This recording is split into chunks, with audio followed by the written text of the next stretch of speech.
So the Canadian Grand Prix was this Sunday, and it was one of the best Canadian Grand Prix I've ever watched. Knowing that I've only watched one live.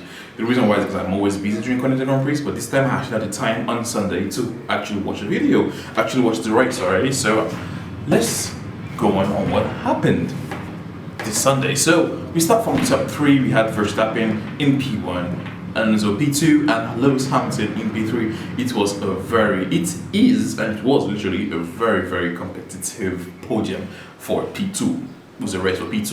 You know that from the start, in fact, from Bahrain, P1, the win in Canada was already locked in for Verstappen to win that, probably by 20 seconds. But he won it today, on Sunday, by noticing that there was a safety car that literally restarted the race. And but anyways, Verstappen P1, 41 race wins for him. It's equaling the amount of race wins that Ayrton Senna actually has, putting him at one of the greats of the sport. Yeah, so this is also making 100 race wins for the Red Bull team, and historically, this is just beautiful to watch. Yeah, historically looking for Red Bull, and it's just really great to see the team doing well. Actually, once again, although it is also annoying for a lot of fans, you have to say that it is a very good race weekend for Red Bull, and a very good season as well for Red Bull. It's also his 6th win of the season, putting a point out of 8 races in the season. Max is going to dominate the season, because you already know that Red Bull is very fast, and we're not talking about Red Bull anymore. We're talking about actually him having the talent and the skills to actually push the cars to places that Perez can't even push the cars to. Anyways, so Alonso P2, another podium. This is his second P2 finish of the season. The first one, of course, definitely came in Monaco. This one in Canada was a good one. It was a good fight with Lewis Hamilton, actually, that ended up third. Alonso lost the position in the race start, of course, with Lewis' electric start, and was able to catch back Lewis. That Aston Martin is faster than Mercedes for the meantime. So the upgrades for Aston Martin seem to have worked, and seem to be working actually for at least one end of the garage, which is Alonso's car, and it seems to be doing well for them. And Alonso P2 on the season. That's for the meantime. We have 3 world champions and on the podium, which is crazy. They'll come to Lewis Hamilton in 3rd place. Great start. Of course, the car didn't have enough pace to really catch the Red Bull, and automatically have enough pace to really compete as well as a lot of people would have wished to with Alonso. But we actually saw Alonso put some pressure on Lewis Hamilton for the first part of the race. Safety car comes in. Safety car gets deployed, comes in, and Lewis can take a bit of a gap, but of course automatically overtaking later on in the middle part of the race. Anyways, due to, of course, Russell's DNF. So let's go all the mentions we have over here in that we had actually during the race weekend in Canada. Alex Albon scoring points for the Williams team that is known to be a dog shit of a car for the while, but you know that Williams, the car had a lot of upgrades actually coming to this weekend. I think of 350 apparently, and was able to defend this position, and he went all the way to the point.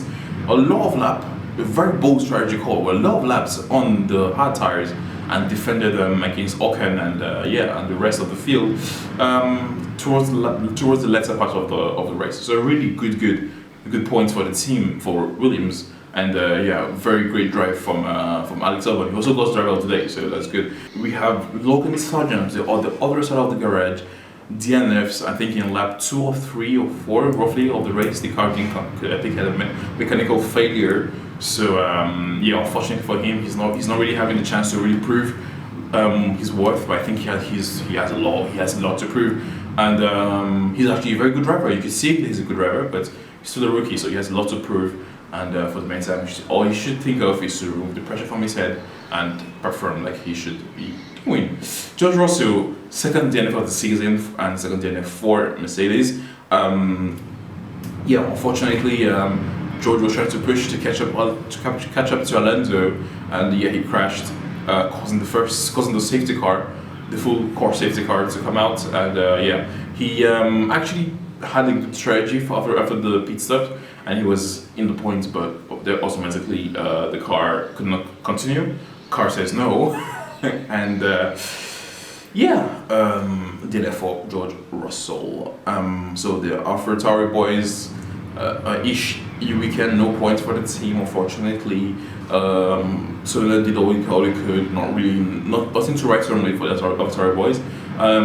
Nick De Vries, on the other hand, putting a bit of an aggressive fight against Kevin Magnussen. Yeah, but he was on the dirty part of the track, so he could not really brake and locked up, went into the runoff area, and automatically damaged his race for the weekend. We have Haas no pace because Haas has no pace. That was not funny. That was literally not funny. I'm going to hell. And Lando, no luck. With a this is probably like the 5th time he has a penalty this season, really, I think. But yeah, he had a 5-second time penalty, sorry. And but he did have good pace in the car, actually, I think. He automatically dropped down after the pit stops and everything, but to push Ocon, actually, Bestie, to the position. Very, very nice fighting for the end of the race, and fortunately it didn't go his way. And there's a lot of under counter right down at the bottom of the screen. Let me go over there. Okay, yeah, anyways. That's more or less really it. The midfield fight this season, this weekend was very good. We had a lot of battles, a bottle of water. We had a lot of battles in the middle of the field. Like I said, we had the Alex Albon train. We had the Ferrari not actually doing a good job when it comes to strategy. We had the Mercedes from Lewis Hamilton really putting the car on the podium again for the second consecutive time of the season, actually. So that's good. We have Perez not being able to compete in the way Max is really pushing his car. Stroll was nowhere to be found in the Canadian Grand Prix, but he was Canadian, which is very ironic, isn't it? Like, he's the least diffused guy in the diffused. He's the least shown guy on TV. Meanwhile, it's his home race. He's the only Canadian on the grid right now. So yeah, it says let's just say a poor race from Stroll. Not as good race as Perez would have wished. He ended up P7, but technically P6 roughly. He ended up P6. Albon was P7. Well, in all, it was a very good race. I was pretty happy over the weekend. It went smoothly. No one got hurt. No one really gets hurt in Formula 1 anyways, though. But no one got hurt. A bit of strategy calls from the top and the bottom, from the whole field, actually. And there's a lot of unders, but there's not a lot of things to talk about. It was just a very good weekend generally, and we should just expect a few things to come for the next weekend, which is actually Austria.